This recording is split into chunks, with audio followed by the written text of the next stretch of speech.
আসসালামু আলাইকুম। আজকে আমরা শিখব ওআইসি সম্পর্কে গুরুত্বপূর্ণ এমসিকিউ প্রশ্ন উত্তর।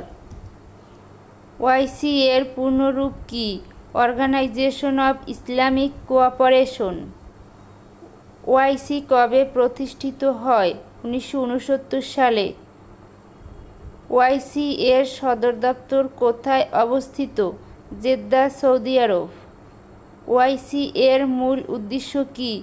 মুসলিম দেশগুলোর ঐক্য, সংহতি ও স্বার্থ রক্ষা করা। ওআইসি প্রতিষ্ঠার মূল কারণ কি ছিল? জেরুজালেম আল-আকসা মসজিদে অগ্নিসংযোগ। বর্তমানে ওআইসি এর সদস্য রাষ্ট্র কয়টি? 57টি। বাংলাদেশ ওআইসি এর সদস্য হয় কবে? 1974 সালে।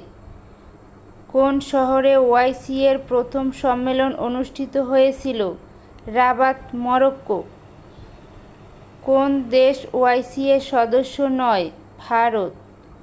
ওআইসি এর সরকারি ভাষা কয়টি? 3টি, ইংরেজি, আরবি, ফরাসি। কোন অঙ্গ সংস্থা ওআইসি এর অর্থনৈতিক সহযোগিতা তদারকি করে? Islamic development bank, IDB. OIC এর বর্তমান মহাসচিব কে? হুসেইন ইব্রাহিম তাহা। আন্তর্জাতিক সংস্থার পর ওআইসি দ্বিতীয় বৃহত্তম আন্তঃসরকারি সংগঠন। United Nations. ইসলামী দেশগুলোর মধ্যে ক্রীড়া উন্নয়নের জন্য কোন সংগঠন কাজ করে? Islamic solidarity sports federation, ISSF.